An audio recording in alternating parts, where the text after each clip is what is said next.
Welcome to Days of Roar, a Detroit Tiger podcast brought to you by the Detroit Free Press. My name is Mark Gorash. I am here with Free Press beat writer Evan Petzold, who is checking in from extremely sunny Lakeland, Florida, where there's some spring training activities beginning this week. Mark Gorash sits in Beverly Hills, Michigan, amidst all the snow and the cold and the loneliness of not having his podcast partner in, the state of Michigan.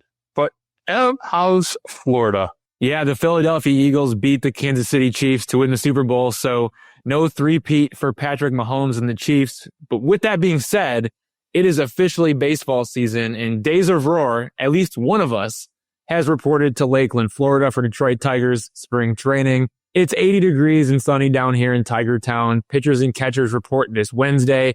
Position players report next Monday. The first spring training game is February 22nd against the Philadelphia Phillies at Joker Marchant Stadium in Lakeland. And oh, by the way, there are 45 days until opening day on March 27th against the Dodgers in Los Angeles. We have two outstanding guests on this week's episode. Tigers starting pitcher Tarik Skubal and Marquee Sports Network player development analyst Lance Brozdowski. But first, Mark, let's tackle the big two. All right, so let's jump straight into the big two. We got two great guests. I want to get to them. Question one of the big two: what is the most important storyline you're watching in spring training? I'm going to lead off this one. Pure and simple. Let's be really blunt about it. Who the hell's playing third base? I want to know. Is it Matt Vierling? Is it Alex Bregman? Because those are really the only two choices. But who the hell is playing third base? Ev, what storyline you watching? Yeah, the one that I'm interested in is Spencer Torkelson, and if he actually makes any adjustments. I kind of teased that a little bit on last week's episode, but we do need to talk about third base. Like Alex Bregman, who's still a free agent, he's the biggest storyline of spring training right now, not only for the Tigers, but also for other teams as well, and kind of for the league as a whole right now. The Tigers are one of several teams interested in signing Bregman. We know that. But he continues to wait for this long-term contract offer that he seemingly hasn't gotten yet. Maybe that's, 6 years, $180 million at this point. He previously wanted 7 years and $200 million. I think maybe he's come to the conclusion that that's not happening. So maybe now he's holding out for a 6 years, $180 million, type deal. But look, if the Tigers sign Bregman, he becomes the everyday third baseman. If the Tigers don't sign Bregman, you got two players on the current roster, Matt Vierling and Jace Young, that'll be in the mix for the majority of playing time at third base. I think the non-Bregman scenario to track is Matt Vierling fits best in right field, but he's a better defender than Jace Young at third base. But if the Tigers want both Jace Young and Matt Vierling in the lineup against right-handed pitchers, well, then Jace Young is going to play third base and Matt Vierling is going to play right field. And if you want to keep Kerry Carpenter as the designated hitter to protect his health while he slugs, while keeping Jace Young and Matt Vierling in the lineup together. Now, if Jace Young gets sent down to AAA Toledo, then Vierling is the everyday third baseman on the opening day roster. That leaves right field open for a guy like Winslow Perez. Maybe that's more likely. But if the Tigers like what they saw from Jace Young last season and want to see a little bit more of it, I know there's huge question marks about his defense. It's below average for sure, but he's pretty gritty, man. Jace Young, he plays the game tough. He puts up a really difficult at-bat. And he moves the ball forward. There are some good things to like about Jace Young in his game. I don't know if that means he's an everyday player for the Detroit Tigers, but he certainly has the upside to be that kind of a guy if he puts it all together. So we'll see what happens here when it comes to Alex Bregman, Matt Vierling, and Jace Young. But you're right, Mark. That is the biggest question mark going into spring training. There's no doubt about it. I think you're leaving out two things, and I don't think you should, which is there's two guys that could really impact this third base discussion,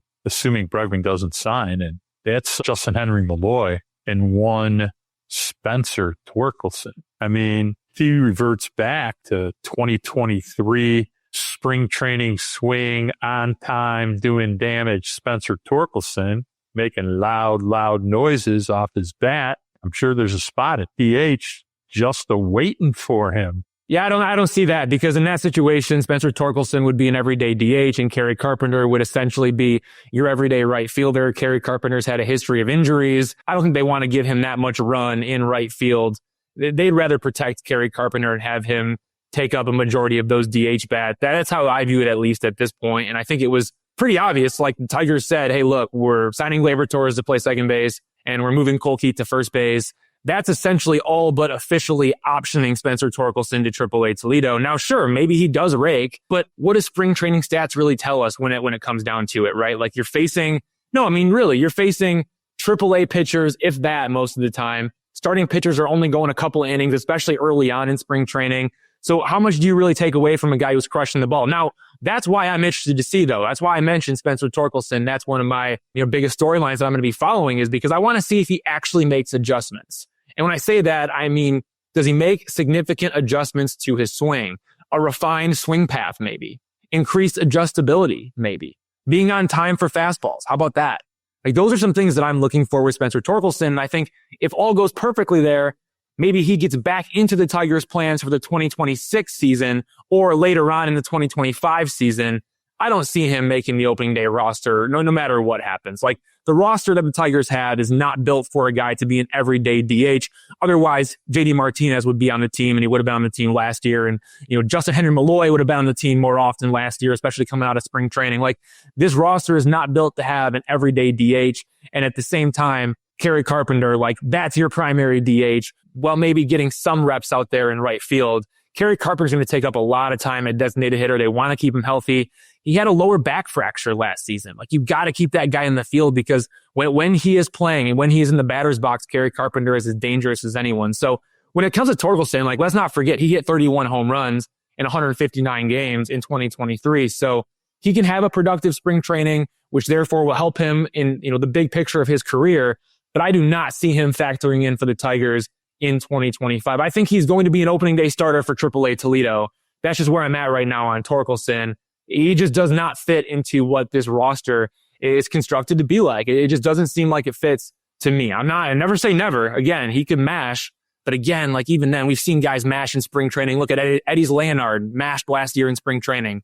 Who's talking about Eddie's Leonard right now? Nobody. So I'm going to tread lightly there on Torkelson, but I am very curious to see if he makes adjustments. I think on February 10th, everybody's in play, and you make your own luck. Crush the ball.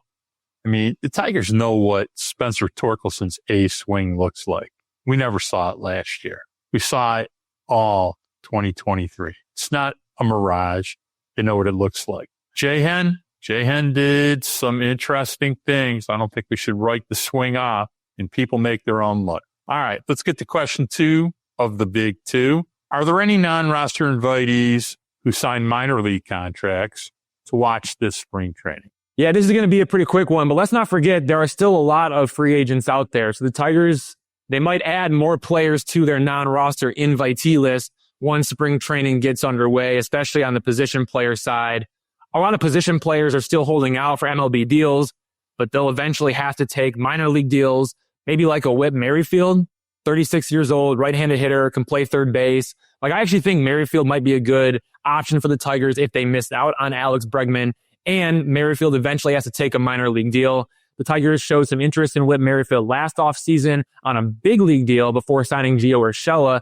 Maybe the Tigers go that route again if they don't sign Alex Bregman and need more options at third base. That's just a thought there on Whit Merrifield. I have not heard of the Tigers being interested in him.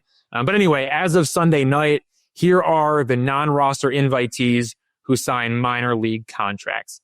Tomas Nido, Brian Servin, Bly Madris, Eddie Leonard, Jahmai Jones, Jordan Balzovich, Dietrich Enns, Wilmer Flores, Ricky Vanasco, Ryan Miller, Brandon White, and Matt Gage. So those are 12 names.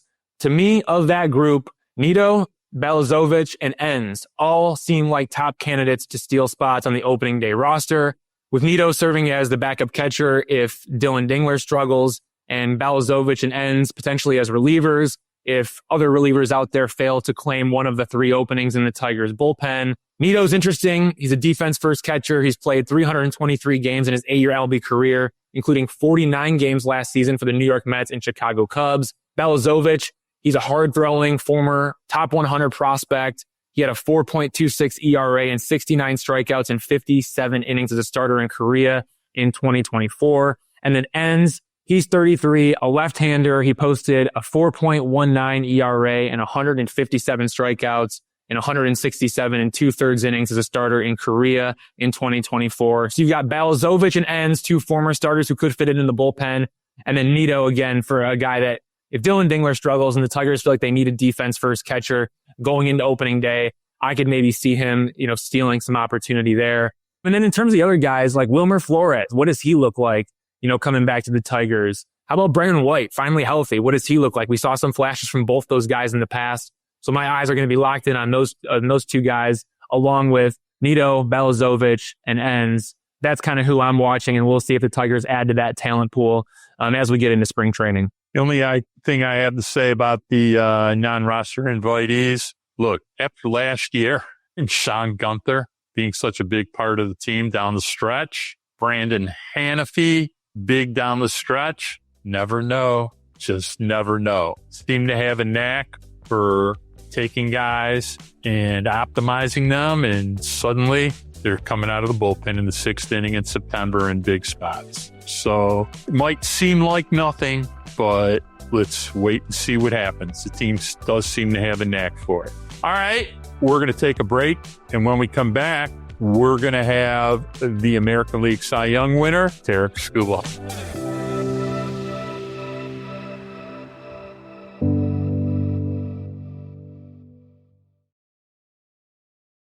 I'd like to welcome Tarik Skubal, ace of the Detroit Tigers and 2024 American League Cy Young winner, to the Days of Roar podcast. Tarik, congrats on your success, and thanks for joining the show. Yeah, of course. Thanks for having me. I also owe you another thanks really quick. Thanks for making my first place Cy Young vote so easy last year. I'm hoping you can maybe do that again for all the baseball writers again this year. Yeah, of course. No, of course. I mean, unanimous is pretty special. I'd love to do that again. Hey, so before we get into the baseball, I need some insight on fatherhood. So I talked to you last spring training about when you became a father. And I remember like myself tearing up a little bit as you were sharing the joy of becoming a father. Fast forward to now, my wife is due in April, so I'm about to become a dad for the first time. And so with all that being said, I guess how old's your son, Kason, now? What was it like being in dad mode this offseason, especially compared to what it was like last offseason? Yeah, this offseason was a lot more busy, a lot more stuff to do and watch after and kind of see where he's crawling around. And we're trying to get him to walk around now. But he's a ton of fun. He's actually taking a nap right now. So this works out great in terms of timing. So if he does wake up, don't be surprised if you see him crawling around or making some noise in the background. But yeah, it's been great. We have another one on the way. So yeah, it's exciting. Congratulations on that. I guess, do you have like a favorite moment from fatherhood so far, whether it was like day one or up to now? Probably getting him on the field when we clinched to go to the playoffs. I thought that was pretty special. For me, more so than him. Obviously, he doesn't remember anything that goes on any day, right? For me, that was pretty cool. We have some pretty cool pictures from that day too. That'll be pretty special to me for the rest of my life. That's awesome. So we're all turning the page to 2025, but when you look back on 2024, what stands out to you about the personal and the team accomplishments? I mean, we had, All-Star, Triple Crown, Cy Young, first playoff appearance in 10 years, first playoff series win in 11 years, doing it all with the youngest team in baseball. Like what really stands out to you both personally and then from a team standpoint? Yeah, I mean, what I was able to accomplish individually, I think that's pretty special. To win a Triple Crown and a Cy Young in a career, not that many people, in the history of the game get to say they've done that. So to be able to put my name in that list is pretty special. But I'm more proud of what our team was able to accomplish. Just kind of going from that 0.2% to making a serious push and almost being in an ALCS, a championship series. It's pretty special. It speaks volumes of the guys that we got in the clubhouse. So as individual as last season, you can, highlight my numbers and how I pitched. I'm pretty proud of the resilient group that we had and just kept, battling back and winning games. And honestly, it took a lot of pressure off me down the stretch of, I kind of knew what was going on. You're not oblivious to Cy Young and a Triple Crown race, but it was able to just give me focus on trying to win, each and every day, and especially on the days I pitch. So it simplified my process a ton, but that's something that I'm proud of. So want to ask you, you've had a couple arm injuries in your career. You understand rehab. You're probably becoming very professional about your routine, but it's the second straight off season. You've been pretty healthy. So you threw over 200 innings last year, including the playoffs. What'd you do this off season about preparing for this season, which you could throw even more innings than that? And the fact that you're healthy lets you do maybe some things maybe you couldn't do before. Besides, we're not even I'm more interested in arm arm care and, caring for your entire body, then we can get into a little bit maybe what you're adding into the pitch mix. Yeah, I think, the biggest goal for me every off season is, especially after a healthy season, is just restoring your body back to normal. I think as a season goes on, the wear and tear of a season is normal. It happens to everybody, happens in different ways to everybody. But just, it was important for me to get back in the weight room and kind of just restore my body to being back to normal and being an athlete and not so much just being a pitcher. So yeah, that was goal one, was just get back to being an athlete and being athletic and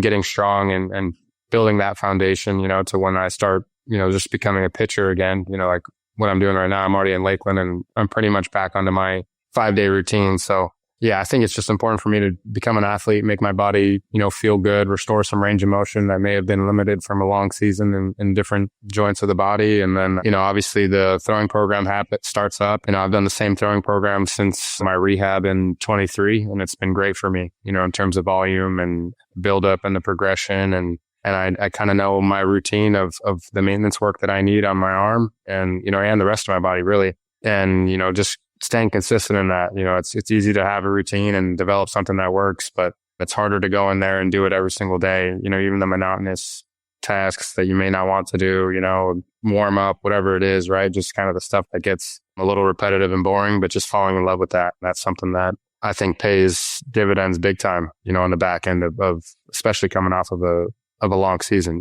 200 plus innings for the first time in my career. And the goal is to do that every year that I play.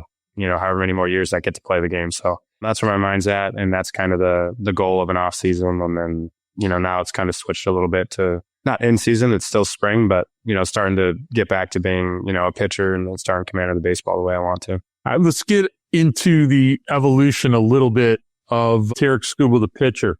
The evolution of your pitch usage, 21 to 24 is pretty incredible. In 21, you used 65% fastball changeup. Now in 2024, you were up to 80% fastball changeup if you want to combine your four-seamer and your sinker. You've always been able to throw, especially hard, but talk about learning to pitch and the evolution of really some tremendously great command. Yeah, I think I was actually talking, I went live today for the first time on the backfields, and I was talking to Devin. He does a lot of throwing stuff with our guys in our organization, and he was out there and I throw hard, right? That's kind of like part of me is, every fastball is going to be 96, 97. I can run it up there. And I threw 15 pitches live and I threw 6 fastballs or 7 fastballs. And I'm like, that's just crazy that, you throw that hard and you don't throw a ton of fastballs, even though it's hard to hit. You make hitters respect the heater every single pitch, but you're doing a lot of different things with the baseball and moving it around and getting into spin and making the zone look a little bit bigger than it is. But that's just the evolution of the game too. And for me, I came up to the minor leagues and I threw, I think, 80% fastball, just 80% fastballs. That was it. And then I threw like a curveball thing and a slider every once in a while. And I threw a changeup maybe once a game. And I had success doing it. So why would I change, especially with the, where I was drafted and stuff. There's no point in me trying to, I needed to perform to keep my job and keep going up the ranks there. But yeah, I had a lot of development that just needed to be done and I had to learn the hard way, unfortunately. 21 wasn't always 20 and 21 weren't always great, for me results wise, right? The ball got hit around, ran out of the yard and there's a lot of hard contact and some stuff and you got to look yourself in the mirror and make adjustments. And the adjustment for me was, I'm still going to throw fastballs, but I'm going to throw a lot of other stuff to where I'm going to be able to, use my fastballs and sneak it by guys as opposed to them knowing a fastball is coming and trying to get their swing off on it. So yeah, I think there's a lot of development in that. Sometimes, for me, I had to learn the hard way.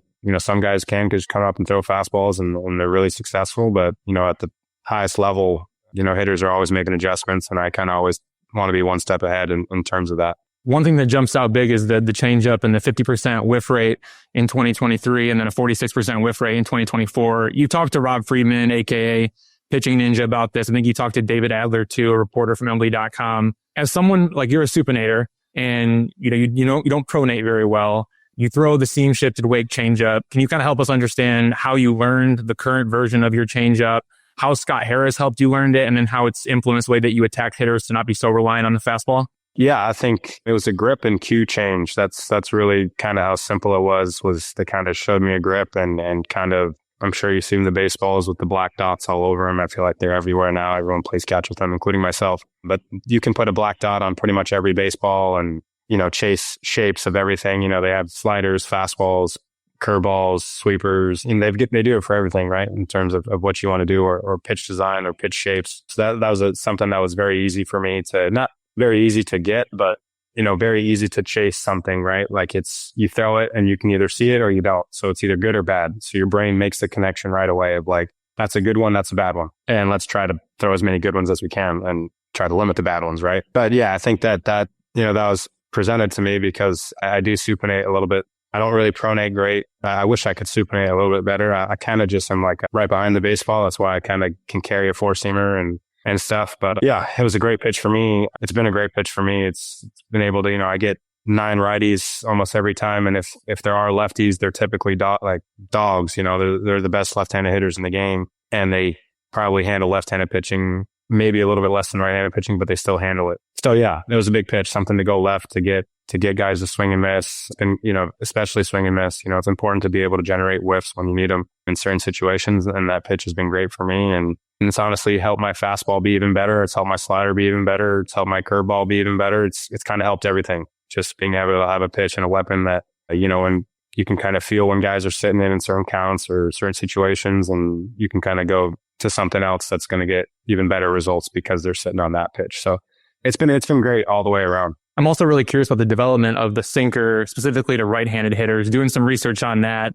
Going back to 2022, you used the sinker more down in the zone. Usage was about 21% to the righties. And then in 2023, you used the sinker more up in the zone, but only 12% usage to righties. And then in 2024, you put it all together. You throw the sinker up in the zone, kind of all along that inner third, and you're using it 21% of the time to the righties. And it's a really dangerous pitch to throw sometimes, right? Because it can run back into the barrel. But if you can paint it on the inner third, it's money. You were able to do that. Can you kind of just walk us through your thought process with the sinker to righties over the years? Yeah, it's a pitch that's hard and it's got a lot more horizontal action than my four-seamer. My four-seamer plays pretty true, if not a little bit cuttery. That's kind of the feedback that you get from hitters when they stand in, is that they think it cuts a little bit, even though the numbers say it doesn't. So it's something that runs back to the left, and it's something that makes the plate look even wider. If they have to start respecting the heater that's now starting in at them and then back onto the plate, they kind of got to get their swing going a little bit earlier. So it's a timing thing too.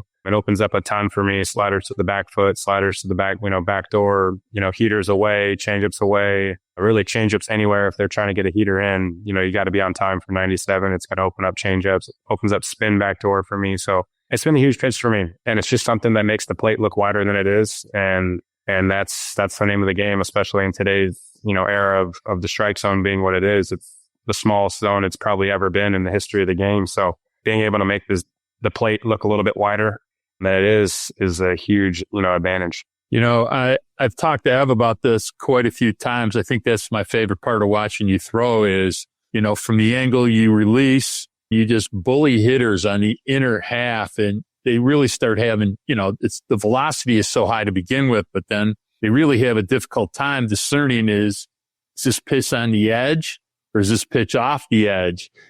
If it's off the edge, it's in. And as a hitter, that's a tough pitch to hit anyway. So when you're starting sequences off and bullying them like that, it's just so fun to watch them. And then you just a lot of times drop the change off the plate away. It doesn't seem like a very fun at bat to me. Yeah. I mean, I actually, after 2020, I had a conversation with Jordan Zimmermann, and he said, you're going to be pretty good when you start learning how to dominate the inner part of the plate. And at the time I was like, I don't really know what that means. He's like, once you start dominating up and into righties and lefties, you're going to be pretty good. And I was probably too young, and the game was not as slow as it, not that the game's slow, but I just can retain information a little bit. I'm a little bit, smarter about what I'm trying to do on the mound, and I have a plan. But he said that after the season in 2020, I think he started against Kansas City and I came in after him, his last start of his Tigers career. And that's what I talked to him about in the clubhouse after the game. And in the moment, I didn't really understand what was going on. And then now I think back and I'm like, he was so right.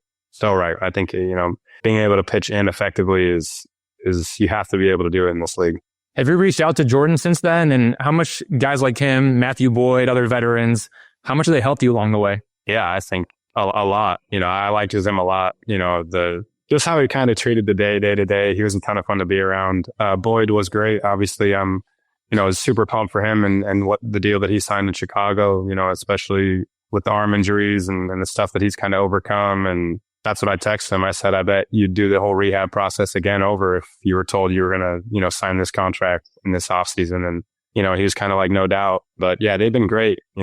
Norris was great, coming out, made me feel pretty comfortable, as comfortable as you can. There's part of it where as a competitor and as a player, you have to just find some comfort in who you are. But they did everything they could to make me as comfortable as I could be on the team. And I think that's all you can ask for, and some veteran leadership. It's ironic we're having this discussion a little bit about throwing inside because we had Jackson Jobe on a few weeks ago, and we had a discussion with him about this exact topic because we had noticed how much he liked to throw inside fastball to right-hand hitters and follow it with an inside changeup to a right-hand hitter. It's a pretty unusual sequence for a right-handed pitcher, and it was crazy effective.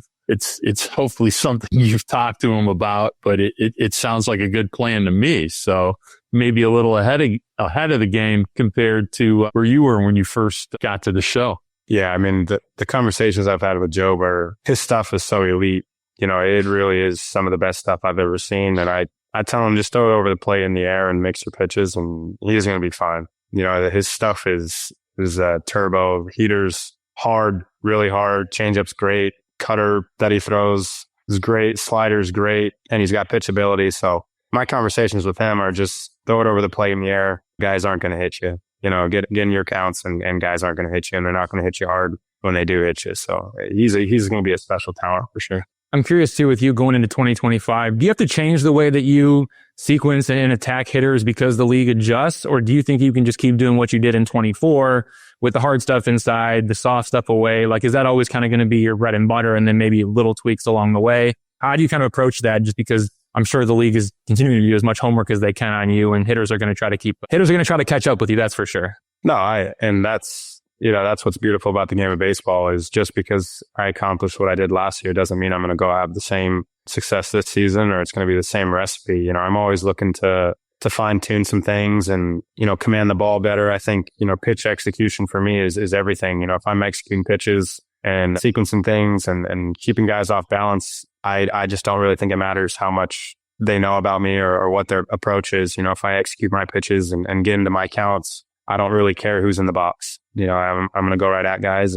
But that's just how confident I am in my stuff. And obviously the game of baseball will make you adjust and it'll humble you pretty quickly if, you stop trying to work and get better. So that's where I'm at mentally. I'm going to force the game of baseball to make me adjust and kind of read hitters, but I'm also just going to be working on my craft and trying to execute as many pitches in a row in an outing. And yeah, I like my odds in terms of what's coming out of my hand. What have you been working on this offseason? I saw, I don't know, somebody might have put it on Instagram.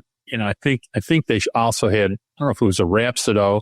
I could see where all your pitches were landing, the velos, shapes. And it always kind of amazes me how great your command is now because even just throwing a light bullpen, which is what it seemed like you were doing, every single pitch was dotting on the edges. And it's just amazing to watch the level of control you have over your pitches. I'm just kind of curious if you were working on a few things this offseason as far as repertoire, or you just polishing what you got? Yeah, I'm always kind of tinkering things, with shapes and grips or cues or different finger pressure on different, slider, curveball, even changeup too. I think just trying to get consistent and create the same shape every single time it's coming out of my hand. And if I'm creating the same shape, then I can command the ball really well. If it's going to do the same thing every single time, I know where to start it to get it to go where I want it to go. But, for me, right now I'm just trying to execute pitches. If I call a fastball down and away, let's throw it away. And that's what's kind of funny about command is, I think the best in the game maybe execute their pitch 20% of the time. So of 100 throws, 20 of them go where you're supposed to go. But I think what's important in that, and the guys that really command it, they understand their misses, like, okay, where's my tendency to miss here? Or if I'm going this way, where do I want my miss to be? So that's something that I really, dial in on. As if I'm going to go to a slider backdoor, let's make sure it's backdoor, not pull it back over the heart of the plate. Or if I'm going to a fastball up and in, let's make sure it's up and in, let it leak back over the plate. So that's something that, I think that I use in terms of my command. It's not like I throw it exactly where I want to all the time. It's just, I know how hard it is to hit, and I want my stuff in the zone a lot, to where I know guys are in 2-strike counts a lot. And when you get guys in 2-strike counts consecutively over and over again, it makes the outcomes very positive for pitchers. So that's kind of how I look at command. I'm not going to throw the ball exactly where I want to every time, but I'm going to compete in the strike zone. And then I like where my stuff is and the stuff that's coming out of my hand, that even if I don't execute this one perfectly, I still don't think you're going to get a good swing off on it. So that's kind of how I view command. And that's kind of how it is. There he is. He just woke up. Uh-oh. I love that. It's almost like we teed it up, right? That's great, man. Hey, off the field question for you. You were elected to the MLB Players Association Executive Subcommittee, a 2-year term beginning this year. Why did you want to join union leadership? And do you have to campaign for election? What is that whole process like? How do you even get on the executive subcommittee? Yeah, so you get nominated, and I was nominated by Marcus Semien, and then you go to a vote and you vote on it. And I'd been asked about it earlier, and I honestly probably, I was like, no, I don't think it's for me. It's a lot of time consuming. And then you get asked about it again, and then players kind of want you in certain roles, and it was an honor to be nominated by Semien, a player of that caliber and kind of his history within the PA. So once that happened, I was like, all right, I'm going to buy into this. I'm going to try to be the best, do it to the best of my ability. I think that, how you do anything is how you do everything. So yeah, it should be really good and good for my career. Obviously understanding the business side of the game a little bit more, but, good for, our club too, just being able to relay information straight down and good for the PA as a whole. So I think me and the other 7 guys on the committee are going to be very positive for the game of baseball. For sure. And then obviously, you're paying attention to what's going on the business side, like you said, as part of, the PA leadership. You're on track to be a free agent after the 2026 season. Just generally speaking, when you look at the free agent market, I'm curious. Juan Soto, he turns down $440 million, and then he gets, $765 million. Pete Alonso, he turns down $158, and he ends up signing a 2-year, $54 million deal. And then Blake Snell, he signs the short-term 2-year deal, and then he opts out of the second year, and he signs the big, $182 million contract. Just watching free agency from afar, not only because you're a free agent after 2026, but also because you're part of PA leadership. I don't know, what did you learn just from watching it, or especially over the last couple of years, as we've seen guys turn down offers, get bigger offers, turn down offers, get, smaller offers. And then, even the case of Blake Snell and some other guys take those short-term deals and then bounce back with some big money. Just what's that kind of been like? Yeah, it's been, good to watch and good to see, guys get rewarded for the product that they put on the field. But I think with everything, there's probably a lot of overreactions and a lot of stuff that people don't understand or don't really get from an agent side or from a player side of where guys want to play or, kind of all that stuff. I think, you see with the Dodgers, right? A lot of guys want to go play there because they have a great organization and they know they're going to win and they're going to have a ton of success. And they're obviously, paid pretty well to go there and play. And those are kind of big goals as a player, right? You want to go win and then you want to get paid for your services. That's like the goals in baseball, right? And it'll be good to watch and it'll be good to be in conversations and have some input on, CBA stuff and stuff going forward. But yeah, I'm excited to learn a lot of stuff, but a lot of the stuff is kind of an overreaction. I think a lot of stuff that you see in the media, I don't know how true a lot of the stuff is in terms of where guys are getting sources or rumors or these guys going this place or this guy going that place. It's the media's job though, right? It's the job to do and I totally get it. But yeah, it's good. It's good to see too. It's good to see, Juan Soto like contracts too. I mean, he's an extremely great talent, probably a no doubt Hall of Famer. And at 26, to see him make the amount of money that he made or 25, however old he is, to see those dollars get, sent out to a player like that, it means our game's in good shape too, for owners to be able to spend like that. And yeah, I like where the game of baseball is at and look forward to doing my part and seeing where, we can get better. For sure. And Jack Flaherty too is another example of a guy whose free agent market was a little bit weird this offseason. He pitches like a number 1 for the Tigers, obviously, aside from you, wins the World Series for the Dodgers and then ends up waiting around on the free agent market, has to take a 2-year deal with the opt-out clause. Aside from the contract, what's your reaction to getting this guy back in the rotation and how far do you think a 1-2 punch of Skubal and Flaherty can take the Tigers in 2025? Yeah, I mean, obviously he's a great talent, how he competes in the zone and gets a ton of miss and doesn't really walk guys. I love watching pitchers that can do those two things. It's hard to do both those things, get a ton of swing and miss and limit walks. And he limits damage and he goes out there and competes every fifth day. There's no really excuse for anything that goes on with him, with how his body's feeling and stuff. So I got a ton of respect for that. I'm excited to have him back. Obviously, you want to pitch in rotations with the best pitchers in baseball because if you can control the game, especially with starting pitching, go deep in the games, you're going to be able to win a lot of baseball games. And the games you lose, they're probably going to be damn close. So to be able to have a guy like that back in my rotation is huge. And our rotation as a whole is going to be really, really good. I like everybody we got. We got a surplus of arms, and this spring training will be a ton of fun. And yeah, I think it takes more than two guys to win too. I think it takes more than just one, especially over 162. Guys get banged up, whatever happens. Injuries are kind of part of the game. Not saying that I want to get hurt or that he's going to get hurt, but, guys get banged up or, freak accidents happen and you need to have more than five. You need to have, 10, 12 arms and we've got that. So, Scoobs, you talk about the Dodgers being a destination for free agents. Detroit's sort of become now almost a destination for pitching. How's it changed since 2018 when you signed and AJ brought Fetter, brought Lund? Harris has brought his own special brand of expertise to pitching.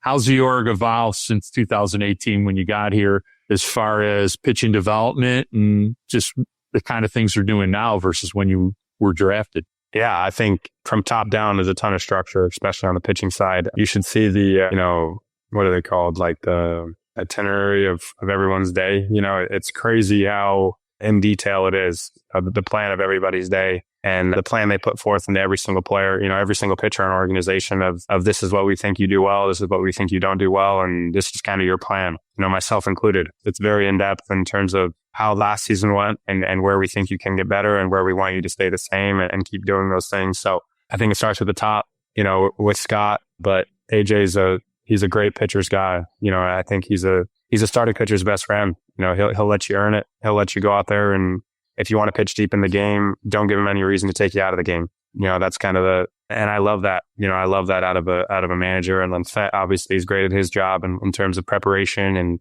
and game planning. And then, Lundy has his role of, especially for me, this is all, spoken from kind of how I use the resources that we have is, I talk mechanics and how my body's moving with Lundy and pitch design and pitch shapes and all that stuff. And he's very important in terms of that role that he has for me. And even, the people in the analytics room, they're great with everything. I'm like, hey, I want to see how my body's moving here, or I want to get some Edgertronic on this pitch here. It feels a little weird, or, let's look at some different, just compare me from last month to this month. Let's just look at some stuff and they do all that stuff behind the scenes. The Hawkeye reports are pretty available now. So, I like to look at mine and make sure I'm not developing any bad habits and they're great at all that stuff. So as an organization, it's been great. You have all the resources and all the avenues to go out there and try to be the best version of yourself. And as a player and as a pitcher, that's all you can really ask for. Tarik, we're going to get you out of here and let you spend some time with Kaysen, but with pitchers and catchers reporting,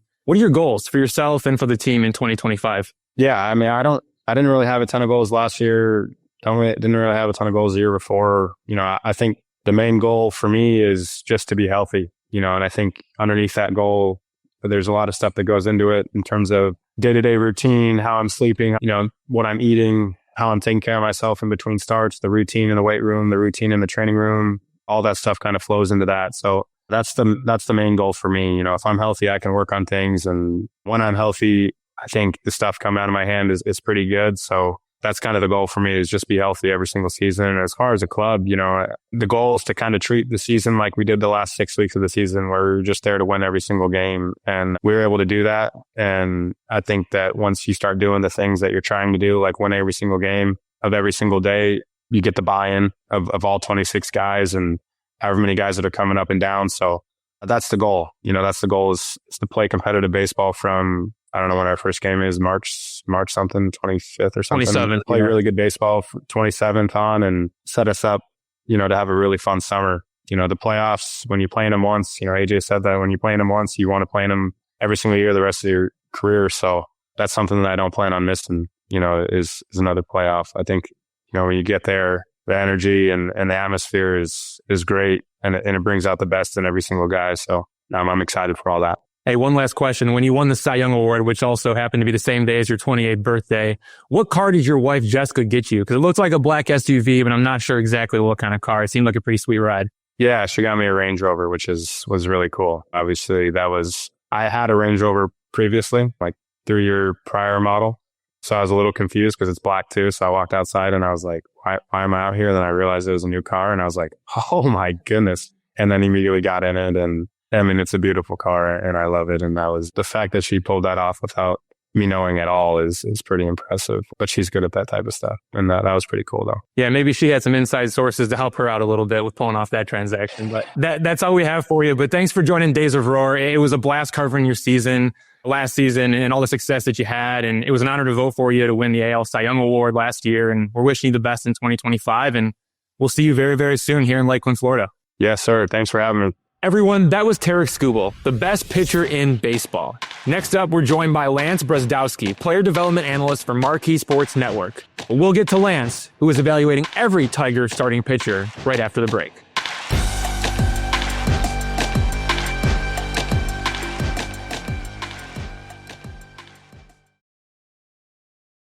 I'd like to welcome Lance Brozdowski, player development analyst for Marquee Sports Network, to the Days of Roar podcast for the second time. We talked about Roki Sasaki earlier in the offseason, but with spring training around the corner, it's time to take a deep dive into the Detroit Tigers and their starting pitchers. Lance, thanks for joining the podcast. Thanks for having me, Evan. Hope you're doing well, man. Doing well. So before we get into individuals, I have a general question. Yeah. What do you think about the Tigers starting pitching depth, especially as it relates to other MLB teams? Because the Tigers have Tarik Skubal, Jack Flaherty, Reese Olson, Alex Cobb, Jackson Jobe, Casey Mize, Kenta Maeda, Kiter Montero, Matt Manning, Ty Madden, Sawyer Gibson-Long. Like all of those players will be in MLB with the Detroit Tigers or in AAA with the Toledo Mud Hens. Do you think the Tigers have enough starting pitching depth? And what do you think about that group as a whole? I think they do have enough depth. I think that there are also questions as we maybe dig into the back half of this podcast on like who steps up. Because it does seem like the Tigers have this MO on some of their peripheral pitchers where it's kind of barrel limiting control guys who don't strike out a lot and probably need another tick or two on the velocity side. So it's like you have a lot of these pieces that I think I'm fascinated to see come spring if anyone's ticked up in velo or if there's any talk around what guy they maybe are more confident in stretching to 100 plus innings. Sawyer Gibson-Long was one of my guys kind of in 2023. I liked some of the specs there from what he was doing, but obviously goes down with TJ. Now you don't really know what to do with him. Ty Madden's kind of fun, a man-based guy, probably needs another tick or two, but he's probably some kind of back-end starter. So it's a good rotation. I think they're in a really comfortable spot. Maybe not to totally repeat what they did last year. They're probably going to need like a Jobe to pop. That'd be like a huge piece if you could get him to become like a true 3. He's only 22. I don't know how much pressure you want to put on him, but yeah, a lot of disparate thoughts that I imagine we'll get into here. Real quick, Scott Harris, Tigers president of baseball operations. He's known as a pitching guy. Do you have a sense for kind of what he likes? I mean, over a couple of years now, have you been able to pick up, hey, these are the kind of pitchers the Tigers like to acquire? Yeah, I've done some like larger scale looking at various organizations, and what I run into a lot of the time is a lot of organizations don't seem too distinct to me from like a very high level 30,000 foot. Let me just look at aggregated metrics of like who creates a bunch of verti hop fastballs and who throws the biggest sliders. And like the teams that jump out are like the Dodgers and the Rays throw really hard sliders and good fastballs. They're in zone a lot. You go to a team like the Mariners and the Red Sox, that's more like sink sliders, sweep. Don't really care too much about fastball shape, although I imagine they do care about fastball shape. The Tigers, to me, just kind of end up in this middle tier where I'd say almost similar to like the Orioles, where they don't really do anything that jumps out to me as an organization. But when I look at like some of their major league arms, I do think they have a preference for like good non-fastball shapes. You see this in a lot of their guys, maybe not a guy like Skubal, who's kind of based around that four seam, which is really good, but a lot of these other arms like Reese Olson, Jobe, again, he's pushing it with the velo side, but go to these peripheral pieces, Ty Madden, Moreno, SGL. I don't know if people call him SGL. I feel like I call him SGL. Kenta Maeda. No, that plays, yeah. And Manning, like all these guys are like not great on the fastball, but they have some more of like a defining secondary pitch or pitches that work. So I wonder whether they're lean maybe more towards the Red Sox-y Mariner angle of like, let me create really good non-fastball shapes, as opposed to like the other end of the spectrum where I'd say is like the Dodgers. You can throw the Guardians in there too, and the Rays, which is like, we just want really good fastballs, short sliders. I think the Tigers are a little more, I wouldn't say stuff chasers, but they definitely seem to lean towards big sweep, velocity, good changeups, etc. So to get into the individuals, Tarik Skubal, reigning Cy Young winner, nasty changeup, high velocity fastball, never afraid of anyone, shows his emotions in the big moments. He's the best pitcher in the world right now. What stood out to you about his performance in 2024? And what are you going to be watching in 2025? Yeah. I mean, listen, I love Skubal. I don't really have too much to pick on with him. I did come up with one nitpick, which I'll get to in a second, but I'll also point out that I had a really good interaction with him at the All-Star game, where I was just hopping around talking to some pitchers and stuff and just nerding out a bit, and wanted to ask him about command. And he said he followed me on Twitter. So I was like very hyped to hear that. He's like, yeah, good content. And I was like, man, that's really cool. He's the best, man. No, like he's great. Like inside the clubhouse and all that. I mean, he is as good as it gets. Like he is as down to earth as they come. And he's been the same exact guy since like day one. It's really impressive. Yeah, that's honestly one of my highlights of 2024 is him saying he followed me. So, and that he liked my content. So anyways, aside from the fact that Skubal doesn't hate what I'm saying generally, I think one of the big things here that I took away from him is the evolution of his sinker. So I think a lot of the times what we see on like the data side is guys with good fastball, invert fastballs, hoppy fastballs. Like Skubal, I think is someone in that category, right? He spins the ball really well. He throws it hard. It's got a good combination of carry, arm slide movement. Like it's an above average fastball for sure.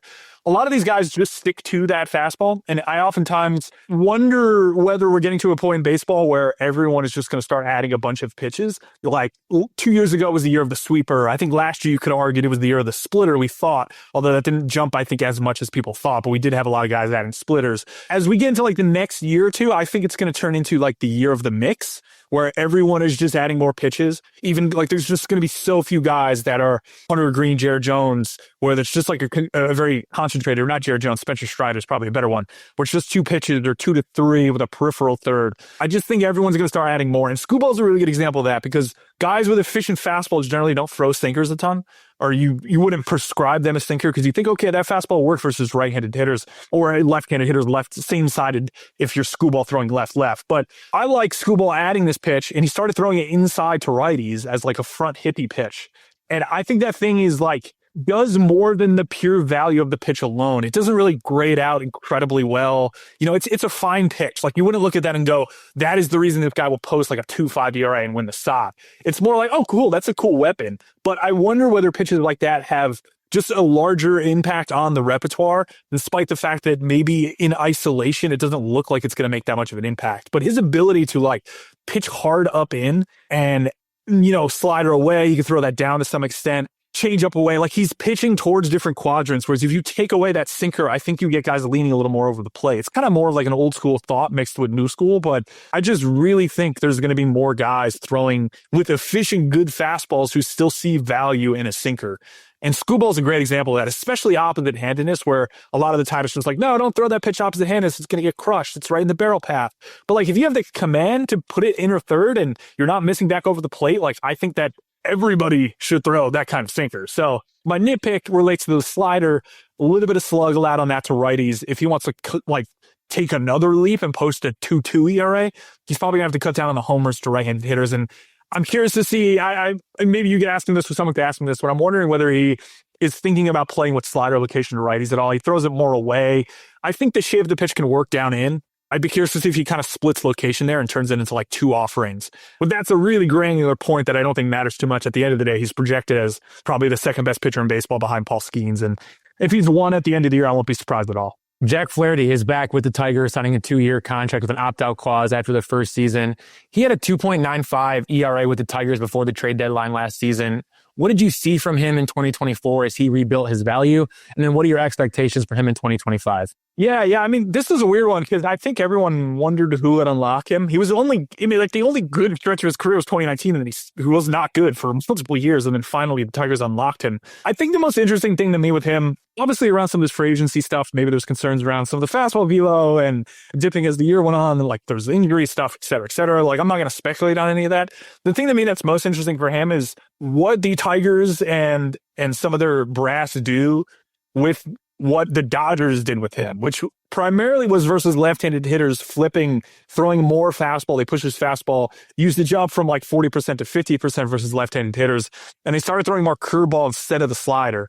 So I wonder whether the Tigers look at that and kind of, I don't know, update their own ideas about what is optimal for a guy like Jack Flaherty to do. And I don't know, maybe that unlocks a slightly different level than he had last year. Or honestly, it's probably like you're projecting him to have some regression. Maybe he's more like a 3.5 ERA guy. And it's like maybe whatever the Dodgers did from curveball usage and fastball usage coming up, maybe the Tigers adopt that back and push that, and then he ends up being more like a low threes guy, and it ends up being a really good signing and stuff. But he's got some incentive in that contract, from my understanding. You correct me if I'm wrong. He's got to opt out, right? So like, I like betting on guys like that. Like he knows he has to pitch well in order to like opt out and have a shot at a larger market. So we'll see. Like I wouldn't say I'm enamored with Flaherty as a pitcher. Like I was kind of curious as to where he would go. Maybe I don't totally buy what he did as like being sustainable long term, because like none of the individual things that he does from a shape standpoint are truly exceptional. But I'm curious to see what information the Tigers learned from what the Dodgers did with him and whether they can kind of push him forward. Reese Olson, how high is the ceiling there? Yeah, I like Reese Olson a lot. I heard a big fan of Rates and Barrels, the podcast with DVR and Eno Saris, and DVR had a hot take that he thought Olson would be a better pitcher than Jack Flaherty this year. And I was looking at it this morning as I was kind of thinking about coming on this podcast, and I thought that was a fun take because like Olson's good. Like I think a lot of these guys that the Tigers have are throwing multiple fastballs, as I was talking about with Skubal. And I think that's a perfect fit for Olson because his four seam isn't that good. So you kind of have to maybe hesitate a little on projecting aggressively versus left-handed hitters where he doesn't really have a pitch that, you know, I'm confident in him striking a ton, or, you know, there's only so high you could push up pure changeup slider usage for him. Like he can't throw those 80, 90% of the time. Maybe he could, that'd be fun, but he's going to walk a lot of lefties. So I like him overall. I just wonder on a couple of things. Last year, I remember looking and seeing like a lot of his struggles came against left-handed hitters in that like May-ish June period, right before he went down with the shoulder injury. And I struggle sometimes with guys who get hurt in subsequent months, looking back at the things that I critiqued where it's like, okay, he's trying to throw this fastball up. I actually don't think that thing works up. Try to put it back down away versus lefties where he primarily worked for most of the beginning of the season when he was pretty good. So I struggle with just like, he got hurt. How much was he affected by that injury before he actually hit the IL? Or was it like super acute, you know? And a lot of the times they might just say, oh, it just popped up, blah, blah, blah. But like, I wouldn't imagine it's like a purely acute thing. There's probably a period of time where he was struggling a little bit.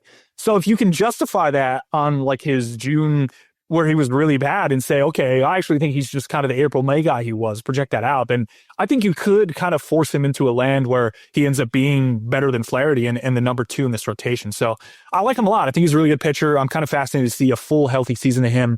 And again, I'm really focusing on how he does versus left-handed hitters and limiting barrels. Yeah, just to follow up on that, because I think generally speaking, a lot of Tigers fans might look and say, okay, this guy had like a 22% strikeout rate last season, but he has insane secondary stuff with the changeup and the slider. Like, why is he not striking out more guys? And is it because of the fastball just isn't very good? Yeah, I think it's that. That's a great question. I was thinking about that too, to some extent, where it's one of those things where you look at the stuff of his peripheral pitches and you go, oh, I just want to optimize for that. And I think sometimes we get caught up in maybe stuff models and such where we're just chasing after the pitches that grade really well, but functionally as a starting pitcher, you probably need a good fastball, B, good fastball command, ability to pitch to multiple locations, and all that then allows you to actualize your stuff plus. So I think I've been thinking more of stuff as like a potential number, you know? So it's like if stuff is good, but the guy's not performing well, then like, why is he not performing well? It's probably a location thing. It's probably like there's nothing to establish like a visual difference off. So like Olson's a guy where everything separates a ton. He reminds me a bit of like Grayson Rodriguez. Not as good, I would say. I like Grayson more, but that's probably, again, a byproduct of fastball shape. But everything Grayson throws separates. Like it's a big fastball. It's a big drop, run, changeup. It's a shorter slider, but again, it separates a ton. You've got like nothing stitching together. You call them like bridge pitches. And it's a similar situation with Olson where I wonder almost whether he's too separated in everything he throws, where he maybe would benefit from like a cutter off the slider or some other kind of secondary to mix in there and allow him to work between locations as opposed to separating things out as much as he does. Any thoughts on the Tigers signing Alex Cobb to a one-year contract? Because when he's been healthy, he's pitched well, but staying healthy is obviously the big question mark. Yeah. This guy, I really like Cobb's story. I mean, he kind of reinvented himself and had like a really late career velo uptick. I think he's a great example of like why velocity and velocity programming is so important, especially if your guys late in career. Even with the injury risk, like if Cobb didn't do what he did from a pure strength standpoint at Driveline, like he probably wouldn't be pitching right now and no one would want to pay him coming off injury. But listen, he pushed his velo up enough where he created a second life for himself as a starting pitcher. And I think that's commendable, even if he hasn't been able to stay on the field. When he's on the field, it's fun. Like it's sink split, which is kind of an odd combination. I don't think there's too many guys in baseball that really do that. A lot of like sinker change, like a Logan Webb type and stuff. But I mean, he's ripping both those pitches like 40+% of the time, and you know what you're getting. And they're really tough to hit. It's a really good split and it's a really good sink. So again, that one's purely just like how many innings does he give you guys? The innings he does give you will probably be pretty good. He's had a strikeout rate downtake over the last couple seasons. So, I don't know. Maybe he's not the 10K per 9, 9K per 9 guy he's been, but I would imagine with his profile sink split, like there's not going to be a ton of damage allowed. And maybe that's really what the Tigers were targeting. Feels like they have a lot of these peripheral guys who are able to get to 60 to 100 innings that don't allow barrels. And if you string enough of those guys together, you could really match up and do damage in the AL Central. Jackson Jobe, I think he's going to make the opening day starting rotation for a variety of reasons, but regardless of what happens there, how should we set our expectations for Jackson Jobe in year one of his MLB career? And do you have any concerns about the fact that he didn't miss bats in small samples in AAA and MLB last season? Yeah, I mean, this goes back to what I was saying, where if you have really good stuff and the results aren't showing, then like perhaps there's something else wrong, not wrong necessarily with your mix, but something else that needs to develop in order for you to actualize your stuff plus. And I think for Jobe, that's probably just generally command. Similar to what I was talking about with Olsen, he creates a lot of very distinct shapes. It's a big fastball hard. It's a nasty changeup. He's got a ton of drop on it and arm side run. It's a huge sweeper.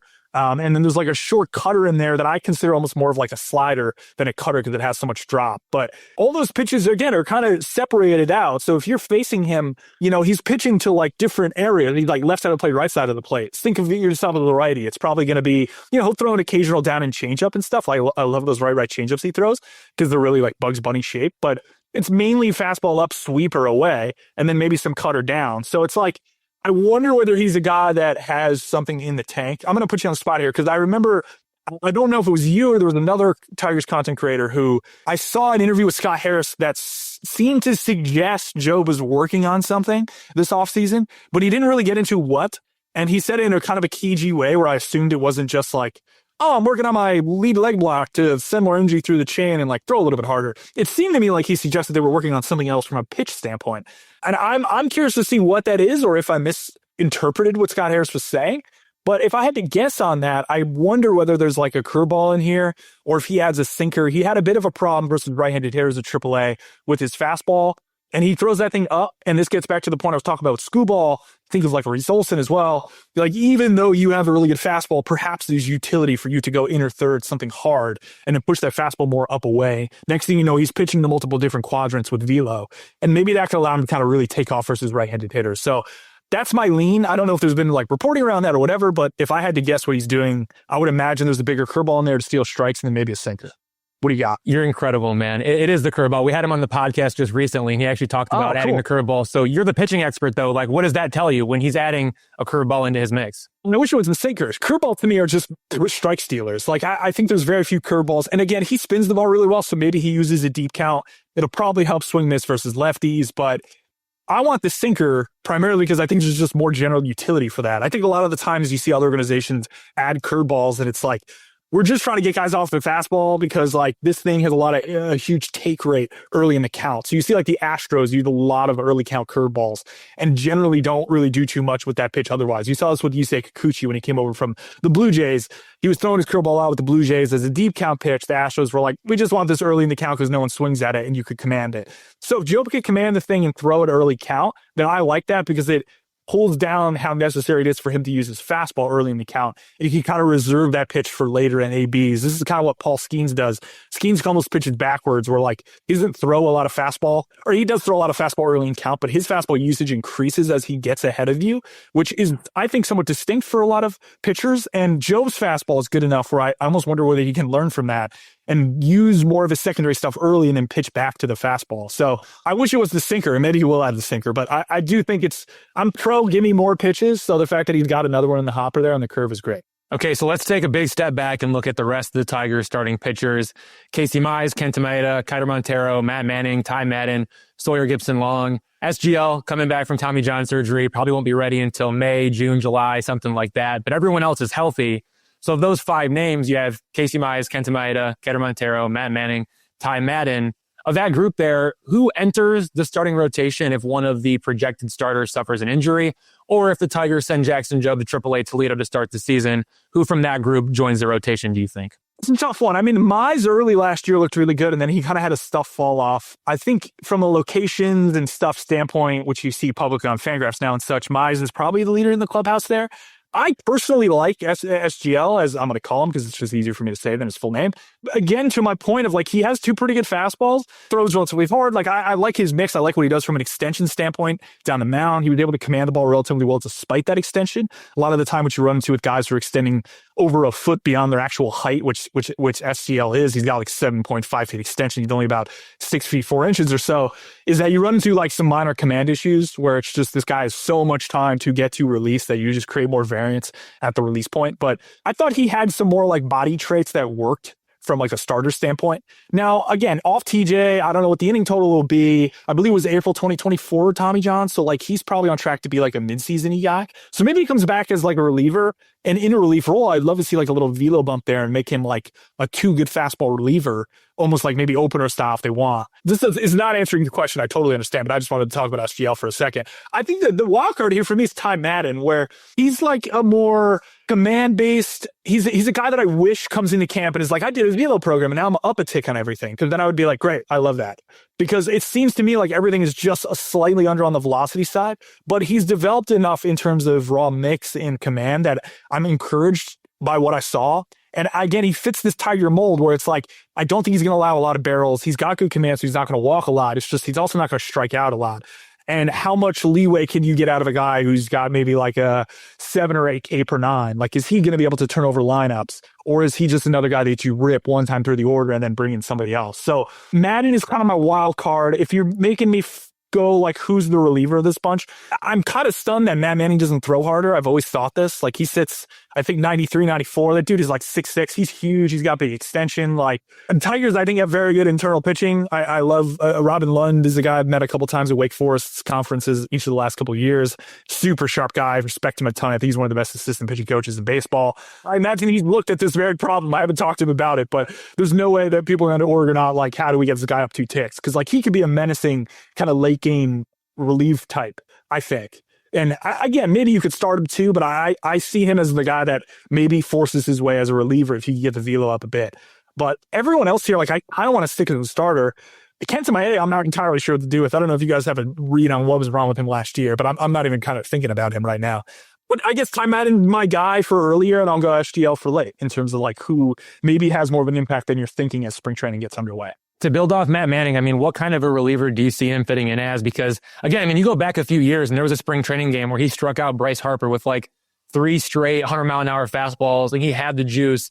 But that's been the big question that everyone's been asking for a while now is like, where's the velo? Where is the velo? And why has this guy not developed a third pitch? Like, what's going on with Matt Manning where he hasn't been able to, really build upon what he was as a prospect? I mean, he was a highly rated prospect, something the Tigers were really excited about, and has never really been able to put it all together. Do you see bullpen in his immediate future, and is there maybe some upside there? I think there is. He's weird because the sweeper's a really weird pitch for him. Most sweepers, you think like Jackson Jobe, watch Jackson Jobe's sweeper, and you go, wow, that thing moved a lot laterally away from right-handed hitters. And you get that same feeling with Matt Manning, but Manning throws this, I don't know if anyone's termed this, but I had another coach call it, I'm not going to coin a new pitch on this podcast, but he called it like the Reaper, which is like a sweeper that lifts a lot. And again, like, everyone's coming up with random pitch names. I'm tired of it. I know the old school people listening are probably tired of it as well, but it's this idea that like you're throwing a sweeper that has a lot of lift. So instead of maybe missing bats underneath, it sometimes misses bats over as guys swing underneath it, which is a little bit like counterintuitive for a sweeper or breaking ball, so to speak. It reminds me a bit of what like Nick Pivetta does. That's maybe my only hesitation as to why I would maybe foresee him a bit as a starter, because I think that weird lifted sweeper could kind of work versus left-handed hitters. But I do think like the Nick Pivetta mold can work for him, where it's like he cuts his fastball a bit and carries it, It's sweeper. It's a second slider off that, which I think he needs to develop more and turn into maybe more of like a straight down or death ball type pitch. Again, I'm bringing up random pitch terms here that everyone has now become, that has become part of the nomenclature. But death ball is just like a hard curveball that isn't as big as an actual curveball. So like I would just want him to throw like 3 breaking balls. And like he's got the split in his back pocket. I don't know how confident he's ever been in that pitch, but I think he could be a fun reliever. And I'm just assuming that from the standpoint of like he could crush righties with the sweeper. And I think that he'd almost like, I'm dropping a couple name counts here, but like Drew Rasmussen, the guy who never really needed anything arm side and just threw everything glove side. 3 glove side breaking balls for him, and it worked. And I think you could mold this guy into some kind of reliever where it's like, despite the fact it's mostly breaking balls, he crushes righties, and then there's enough differentiation between the breaking balls that lefties aren't too much of a problem. So, but again, that's all predicated on a velo bump. Like he can't be a 94 mile per hour reliever with like mix. You know, I want him like 95, 96 for an inning or two, and then everything will tick up. The sweeper will go to 85, 86. The curve will go to 82, 83. And then next thing you know, you're looking at a guy who's got like really good stuff, and the command doesn't really matter as much as a reliever. That standard baseline to hit is going to go down. So I wouldn't say he's like a late inning closer type. Maybe he's one of these guys that like is a reliever for a bit and finds new life, and then maybe goes back to starting eventually, because the depth of mix and the amount of breaking balls he can throw, I think is good enough to work as a starter. It's just I don't have as much confidence, I think, as in him as I do some of these other guys as being a starter. We've covered a lot of different topics and we've covered a lot of different pitchers, but last thing before we get you out of here, do you have any other special ingredients that you'd like to sprinkle on certain Tigers pitchers to help make them better? Like, I don't know, man, maybe any idea about how to get Casey Mize to be what he was supposed to be? Or, I mean, you've mentioned Jackson Jobe and Matt Manning, and you've talked about a bunch of different guys. Any other thoughts on these other pitchers that we've talked about, maybe how the Tigers can get a little bit more out of them? Yeah, I think I hit on a lot of my points in terms of how to get better. Mize is a tough one because it's like the pedigree there has always been amazing. The splitter coming out of Auburn was unbelievable. You know, like he's had this really strong pedigree. And then I'm pretty sure I remember, I didn't look this up specifically, but early last year, he had like awesome fastball shape and some really good numbers from like an underlying data standpoint where it's like, whoa, like if he gets continued to do this, that sounds amazing. And then I think we jump a month ahead and like all that went back. And like we do get a minor stuff bump sometimes early in the year from some guys where it's just like they come out hot, you know, they're not turning over lineups the third time. So they're only facing, you know, let's say 18 batters or so. And it's like that stuff artificially inflates. And then as you stretch them out, it starts to tilt downward. So on Mize, it's more like, why is it tilting downward? Is there like a conditioning thing there? He's obviously running some injury problems. Is that the problem? I'm not entirely sure, but the fact that he flashed good from a stuff perspective, I think it was early. It was April last year. It gives me some encouragement that there's something in the tank there. And he's got command too. I think he's got better command than probably any of the other guys that we've talked about here. Manning might have had better command in his past, but I'm not sure if he does right now. SGL, Ty Madden, and we didn't talk about like Moreno, but some of these other guys, it's like I think Mize got good command. It's just there's something up there in terms of just like piecing it all together. And I wonder if it's just a byproduct of the laundry list of injuries this guy's been through, where it's just it's somewhat limiting maybe the pure upside he's able to catch. All right, Lance, that's all we have for you. Man, this has been one of my favorite segments. I think Tigers fans should rewind this and listen to it all over again because it was just that good. You were a 10. Thank you for joining the Days of Roar podcast. Let's do this again sometime. Appreciate it, Evan. Take care, man. Everyone, that was Lance Brozdowski, player development analyst for Marquee Sports Network. He is one of the best in the business at evaluating all players, not just pitchers. I wonder when an MLB team is going to hire this guy. Anyway, go follow Lance on X, formerly known as Twitter, at LANCEBROZ. What a great show that was. I mean, Tarik Skubal, how fun was that? Come on, buddy. All right, it's time to get out of here. I want to remind everybody to please like, rate, share, and subscribe wherever you listen to podcasts, Apple, Spotify, Amazon, especially YouTube. And you can always find us hidden or not so hidden within every Evan Petzold article at freep.com. Wherever you listen to podcasts, I'd like to thank the editor of the Free Press, Nicole Avery Nichols, our producer, the one and only Magic Man, Robin Chan. I'd like to also send some love to my amazing grandson, the spectacular, soon-to-be mommy Savannah Petzold, down in Lakeland, Florida, with Evan Petzold. Until next week, and until next week, when we have real baseball to talk about. Peace.